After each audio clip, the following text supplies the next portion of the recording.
Quero falar nessa aula a respeito do governo da igreja. Na aula anterior, a de número 77, falamos a respeito dos dons ministeriais e declaramos que é importante fazer uma distinção entre dons e governo. Que há governo na igreja, isso é inquestionável. Hebreus capítulo 13, verso 17 diz: obedeçam aos seus líderes e sejam submissos a eles, pois zelam pela alma de vocês como quem deve prestar contas. Que eles possam fazer isso com alegria e não gemendo, do contrário, isso não trará proveito nenhum para vocês. Também, ao olharmos para as Escrituras, vemos a declaração do apóstolo Paulo em 1 Tessalonicenses 5,12. Irmãos, pedimos que vocês tenham em grande apreço os que trabalham entre vocês, que os presidem no Senhor e os admoestam. Verso 13 diz: tenham essas pessoas em máxima consideração com amor, por causa do trabalho que realizam. Vivam em paz uns com os outros. Então a Bíblia reconhece não só os que trabalham, mas ele diz que os presidem no Senhor. A palavra presidir fala de governo, fala de liderança. Romanos capítulo 12, por exemplo, verso 8 diz: o que exorta faça com dedicação, o que contribui com generosidade, o que preside com zelo, e quem exerce misericórdia com alegria. Entre várias funções, a Bíblia destaca aquele que preside, que exerce a presidência, a liderança. Então, a pergunta a ser feita é: existe governo na igreja? Sim. O governo da igreja é Jesus Cristo, o cabeça, é verdade. Mas a Bíblia fala de pessoas que nos presidem no Senhor, ou seja, foram levantadas pelo próprio Senhor Jesus, o cabeça da igreja, para exercer autoridade e governo dentro da própria igreja. Nós precisamos entender, Romanos 13 fala que as autoridades são ministros de Deus. Nós temos autoridades civis, o governo, instituídas por Deus, a quem devemos obediência. Nós temos autoridade no contexto da família. A Bíblia diz que o homem é o cabeça do lar que o lidera, e não apenas os filhos, mas a própria mulher deve submissão. É lógico que há um padrão, né, de exercício dessa autoridade que se espelha em Cristo, né, que exercia o que nós podemos chamar de uma autoridade servidora, com o coração correto, sem nenhuma prática de abuso, mas é inquestionável que existe autoridade e que existe governo. Então a pergunta é, quando falamos da igreja local, quem são esses que presidem? Quem são esses guias a quem devemos submissão? O apóstolo Paulo diz em primeira carta de Paulo a Timóteo, no capítulo 5 e no versículo 17, quem são os responsáveis pelo governo da igreja. Ele faz a seguinte declaração: devem ser considerados merecedores de pagamento em dobro, outras traduções diz dobrados honorários, os presbíteros que presidem bem, especialmente os que se esforçam na pregação da palavra e do ensino. Pois a Escritura declara: não abordasse o boi quando ele pisa o trigo, e ainda o trabalhador é digno do seu salário. O apóstolo Paulo introduz a ideia, né, do sustento do obreiro, e ele vai falar sobre política salarial, sobre remuneração desses que servem, assim como em 1 Coríntios 9 ele diz que os que servem do altar devem comer do altar, mas ele faz uso da expressão presbíteros que presidem bem. Então a presidência, a liderança, o governo da igreja é atribuído aos presbíteros. E aqui nós temos um fundamento importante, né? Eu diria que é o ponto de partida. A palavra presbítero, no original grego, ela significa ancião, né? O que isso quer dizer? Assim como no Antigo Testamento, as pessoas que governavam as cidades eram os anciãos que se assentavam às portas para aconselhar, para julgar, para decidir. O conceito de que alguém mais maduro e experiente é que deve conduzir foi aplicado na hora da definição de quem seriam os que dirigiam a igreja. Isso significa que ele tem que ser um ancião no sentido literal, cronológico, de cabelo branco? Não. O apóstolo Paulo escreve, né, a Timóteo, e você vai ver a declaração que o apóstolo Paulo faz a Timóteo como sendo alguém responsável por, inclusive, estabelecer outros presbíteros. Então é evidente que ele também era um, mas que era novo, né? Por exemplo, ninguém o despreze por você ser jovem. Ele diz em primeira carta de Paulo a Timóteo, no capítulo 4 e no verso 12. Em 2 Timóteo, no capítulo 3 e no verso 15, nós encontramos novamente uma outra menção do assunto, quando ele diz, né, desde a infância você conhece as sagradas letras que podem torná-lo sábio para a salvação pela fé em Cristo Jesus.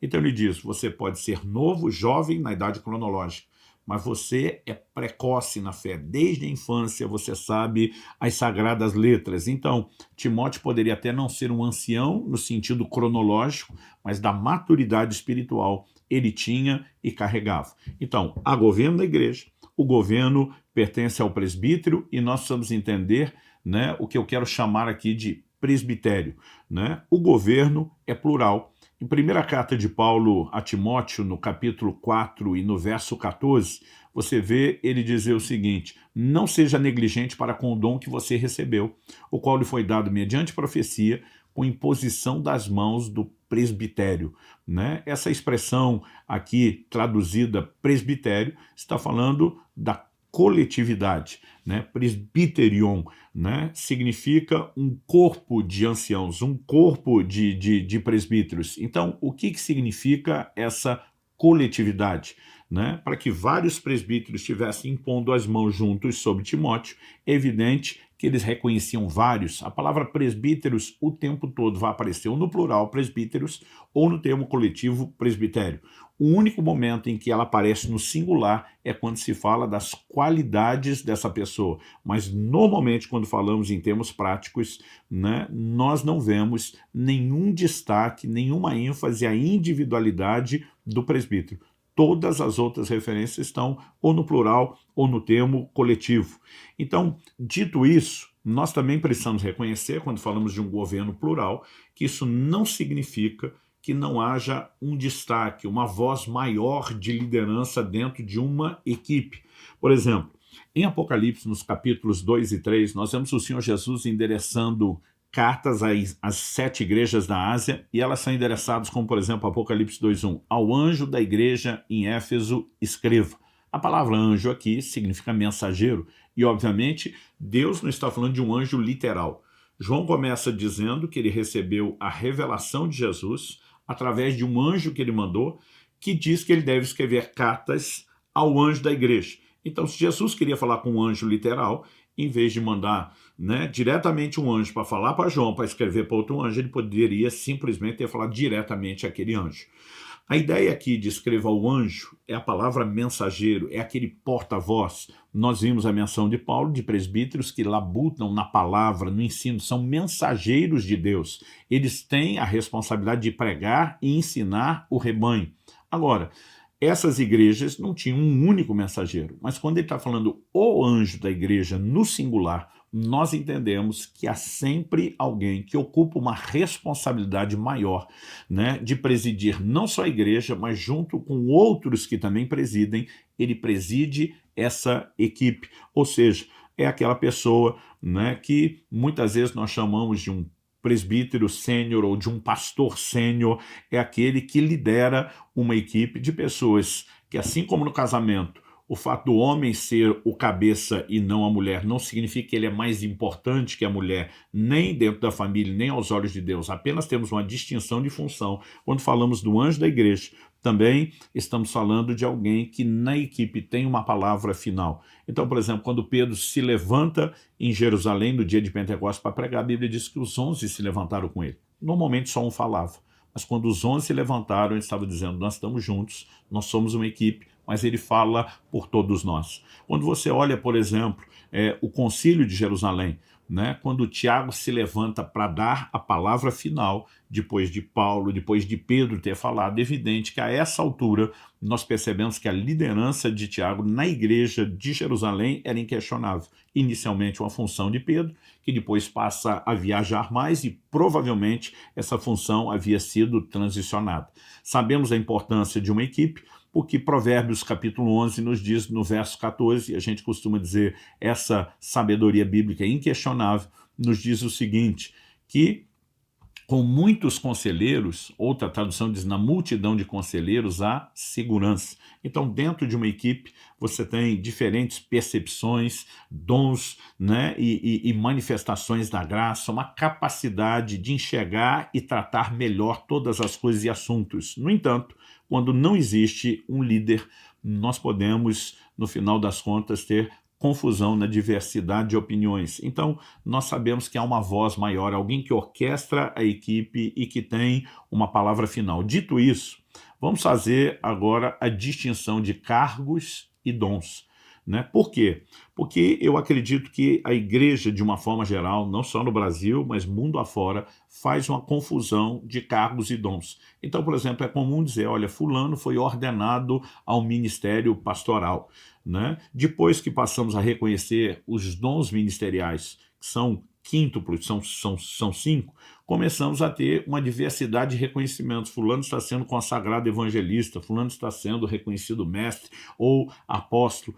Eu acredito, se nós não começarmos a fazer uma distinção entre cargo, que é uma posição onde alguém é estabelecido, e um dom ministerial, que é uma área de serviço, nós também teremos confusão. Por que eu digo isso? Você lê o Novo Testamento todo, né? E você não encontra ninguém sendo ordenado pastor, você não encontra ninguém sendo ordenado em nenhum dos outros dons ministeriais.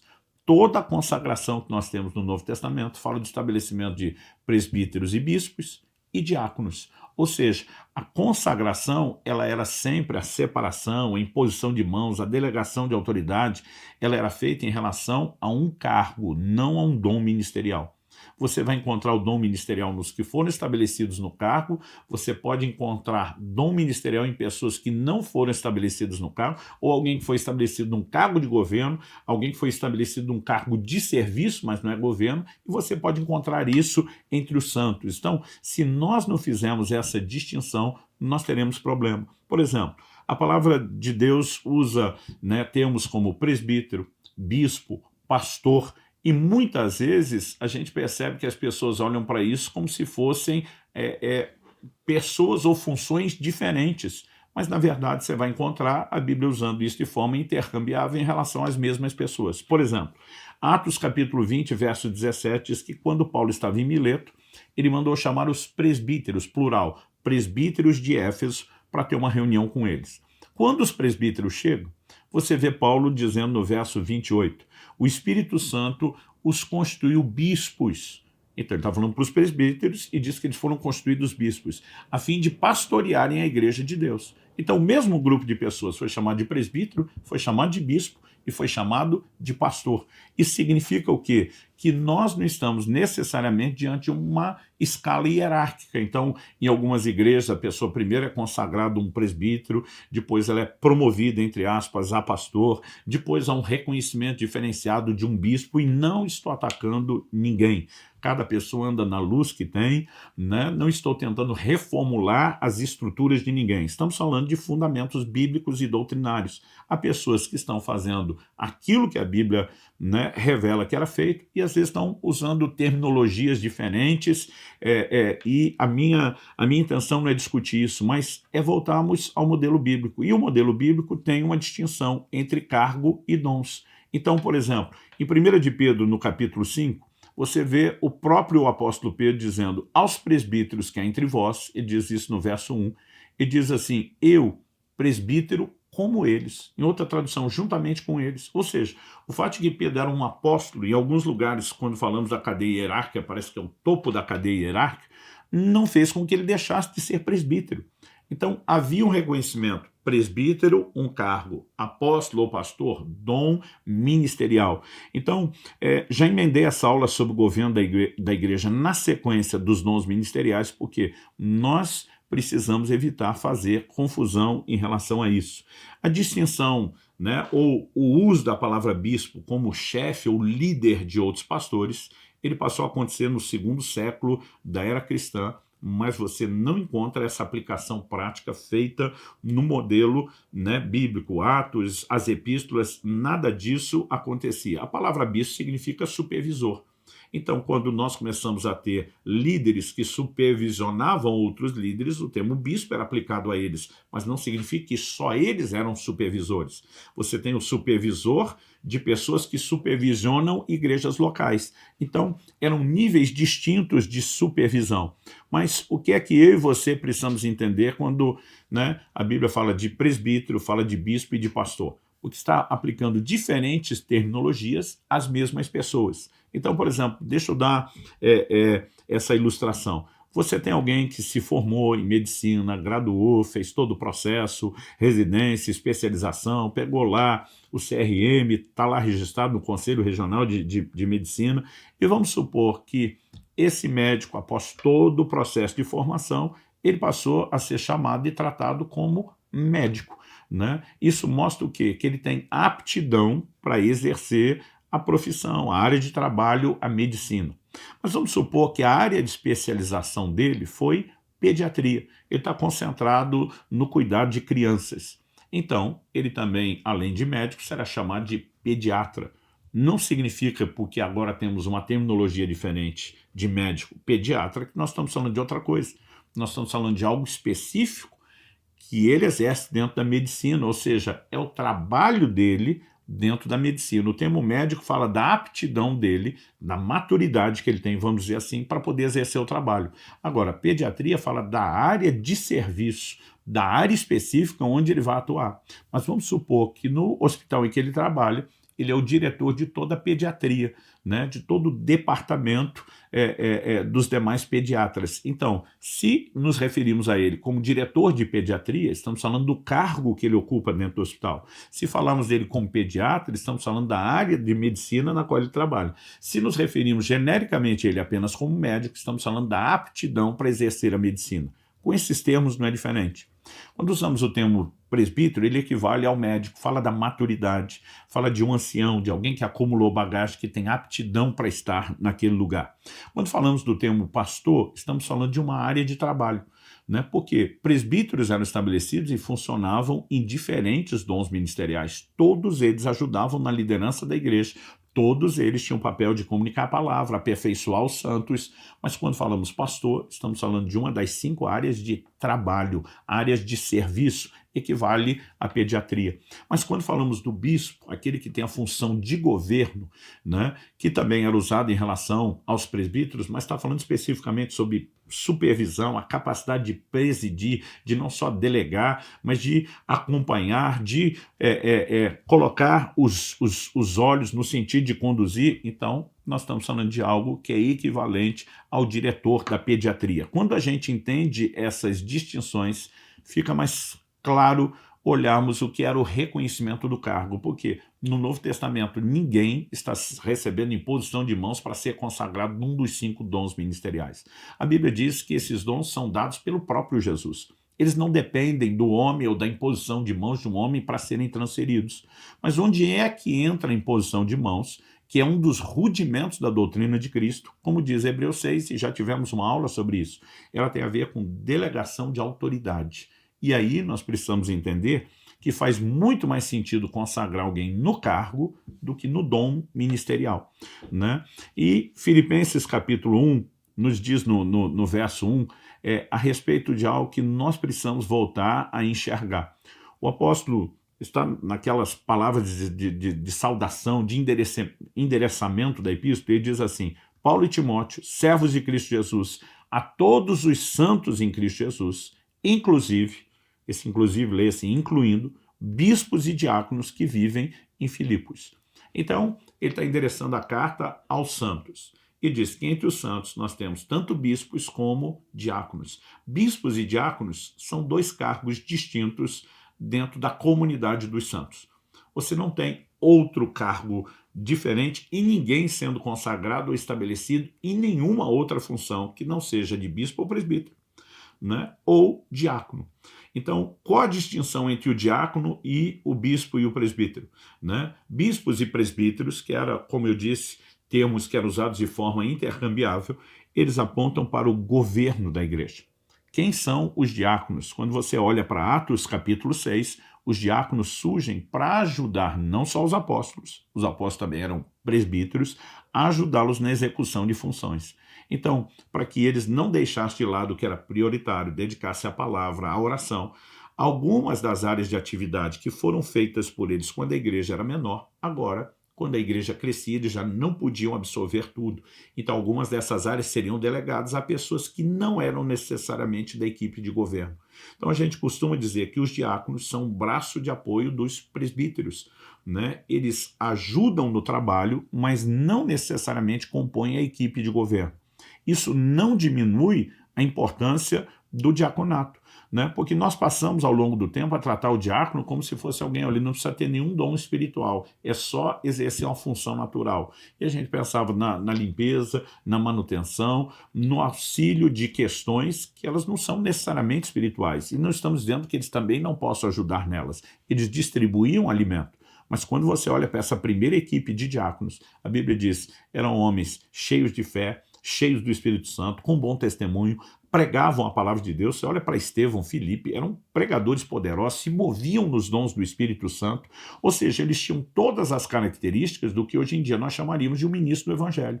A diferença é que eles não eram, pelo menos inicialmente, parte da equipe de governo. Filipe é chamado de evangelista, significa que ele tinha um dos 5 dons ministeriais, mas na hora de imposição de mãos, o cargo ao qual ele foi, né, consagrado ou estabelecido inicialmente era o cargo de diácono.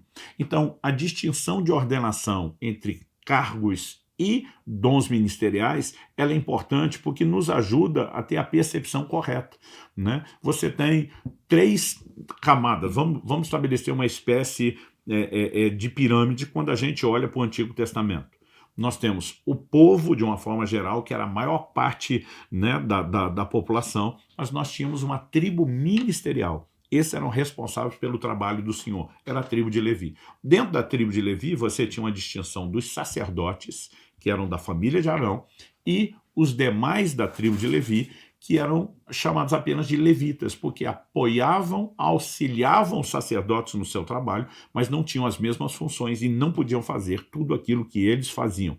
Então, a gente pode, né, quando eu falo de uma pirâmide, não estou falando de importância, estou falando de quantidade. Você tem um grupo menor lá no topo da pirâmide, que eram os sacerdotes, você tem a continuidade da ponta da pirâmide agora com um grupo maior, que são os levitas, mas a maior parte da pirâmide, compondo toda a sua base, era pelo povo, que nós podemos usar aqui o termo os santos, quando falamos aqueles que pertencem a Deus. Quando você chega no Novo Testamento, você tem algo parecido, né? Preserve-se em lugar do povo de Israel a ideia dos santos na base da pirâmide e coloque em cima bispos e diáconos, como quando Paulo se refere aos filipenses. Os bispos ou presbíteros eram o governo da igreja, um grupo menor, apoiados por uma equipe ministerial maior, onde nem todos eram governo, mas estavam envolvidos na obra do ministério, diáconos, pessoas cheias de Deus, pregadores da palavra, gente se movia nos dons, mas nem todo mundo compunha aquela equipe de governo, e você tem os santos,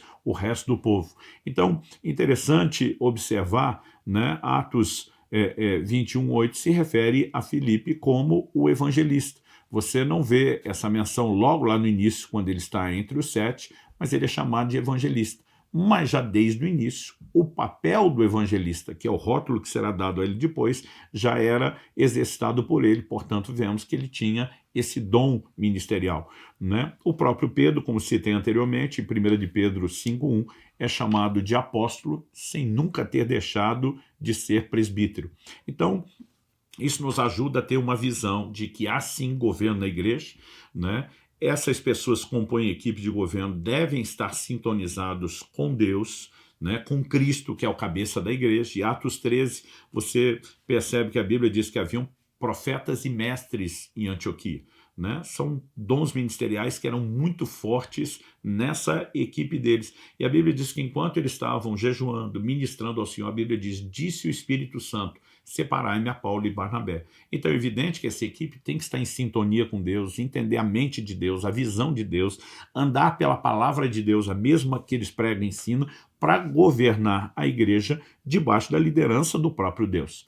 No entanto, nós não podemos negar que eles têm a responsabilidade de ser o filtro, de ouvirem, de comunicarem, por isso são chamados de anjos, de mensageiros das igrejas. Então, nós nem podemos excluir o governo de Deus e nem espiritualizar isso dizendo que o governo é só de Jesus e que não passa por liderança alguma, embora, logicamente, a gente precisa de líderes que tenham esse bom senso de buscar a Deus, de render-se à liderança dele, de ter essa sensibilidade, mas Deus estabeleceu o governo na igreja através de pessoas que compõem essa equipe que chamamos de presbitério, né? Mesmo em muitas igrejas onde existe o uso da palavra presbítero, nem sempre nós vemos a função exatamente nos moldes em que era feito. Eu não estou dizendo com isso, né, que a gente não pode chamar ninguém de pastor, que a gente tinha que falar dos que governam a igreja só como presbíteros ou bispos. A discussão aqui não é defender uma terminologia, mas é compreender o conceito e tentar funcionar da forma mais próxima possível em relação a eles. Então vamos lá, como se estabelece um presbítero? Na primeira carta de Paulo a Timóteo, nós vemos no capítulo 3, né, uma declaração que acredito que é muito importante. Ele diz assim: fiel é a palavra. Se alguém deseja o episcopado, ou seja, ser bispo, excelente obra almeja. É necessário, pois, que o bispo seja irrepreensível, esposo de uma só mulher, moderado, sensato, modesto, hospitaleiro, apto para ensinar, não dado ao vinho, nem violento, porém cordial, inimigo de conflitos, não avarento, que governe bem a própria casa, criando os filhos sob disciplina com todo respeito, pois se alguém não sabe governar a própria casa, como cuidará da igreja de Deus? Verso 6, que o bispo não seja recém-convertido, outras traduções dizem neófito, novo na fé, né, para não acontecer que fique cheio de orgulho, incorra na condenação do diabo. É necessário também que ele tenha bom testemunho dos de fora, a fim de não cair em desonra e no laço do diabo. Depois de falar aqui dos bispos, Paulo continua e diz: do mesmo modo quanto a diáconos, que também, né, era um cargo na igreja, é necessário que sejam respeitáveis, de uma só palavra, não inclinados a muito vinho, não gananciosos, conservando o mistério da fé com a consciência limpa. Também estes significa que o mesmo vale para os bispos, agora vale para estes. Também estes devem ser primeiramente experimentados e, caso se mostrem irrepreensíveis, que exerçam o diaconato.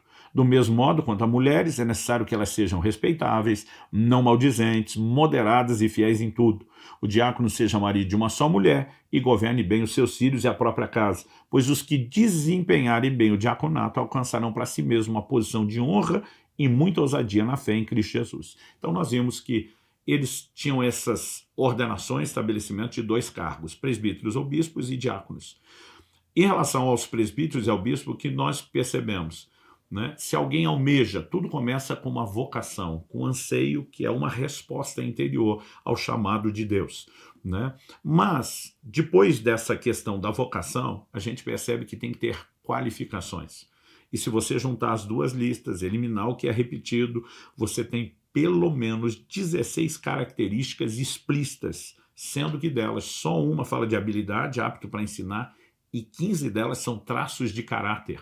Ou seja, além da vocação, tem que ter qualificações e essa lista deve pautar essas escolhas. Terceiro, ele diz, devem ser experimentados, provados, né? Então não basta a vocação, nem só as qualificações. Terá que ser testado primeiro, para só depois, em quarto e último lugar, finalmente ser estabelecido. Então, o que ensinamos nas nossas igrejas é que quando chega o momento de estabelecermos alguém como um presbítero ou diácono, essa pessoa não começará a fazer o que faz a partir do estabelecimento. O estabelecimento só acontece depois dela ter sido experimentada, ou seja, ela demonstrou que tinha vocação, apresentou as qualificações, pudemos confiar a ela o exercício de uma função e depois de ter sido experimentada, então finalmente ela é reconhecida. Evidente que nenhuma pessoa em lugar nenhum do chamado de Deus, ela está naquele ponto que alguém possa dizer acima de qualquer suspeita. Então, o que acontece, né, com um presbítero que foi estabelecido, se, por exemplo, se ele erra? O apóstolo Paulo diz, eu esmurro meu corpo para que depois de ter pregado eu não venha a ser desqualificado. Uma mesma pessoa que apresentou qualificações, se tiver uma conduta errada, ela está se desqualificando. É por isso que no verso 19 de 1 Timóteo 5, Paulo diz, não aceite denúncia contra presbítero, a não ser exclusivamente sobre o depoimento de 2 ou 3 testemunhas. Então, havia processos disciplinares, assim como uma pessoa era estabelecida, ela poderia ser destituída se perdesse o exemplo. No entanto, Paulo está dizendo, no caso de um presbítero, não é a palavra de um contra o outro, assim como no modelo do Antigo Testamento, 2 ou 3 testemunhas para se instaurar qualquer inquérito de apuração e toda a igreja séria sabe que esses princípios bíblicos estão ali e que alguém que foi estabelecido, que chegou a esse lugar pelo exemplo que tinha, se perder o exemplo, deve ser devidamente tratado e disciplinado. Mas nada disso muda o fato de que, mesmo não sendo gente perfeita e que até mesmo possa ser removido, que Deus instituiu um padrão de governo que passa por meio dessas pessoas. Eu espero que, através desse ensino, você possa ter instrução sobre o modelo bíblico, a distinção entre dons ministeriais e governo, mas de forma alguma essa aula deve ser recebida como uma crítica, um ataque às estruturas que nós temos em muitas igrejas são diferentes e que estão procurando sempre, de acordo com o tempo, se adequar o mais próximo possível do modelo bíblico. Que Deus nos dê a graça de entender e viver de acordo com o modelo que Ele estabeleceu.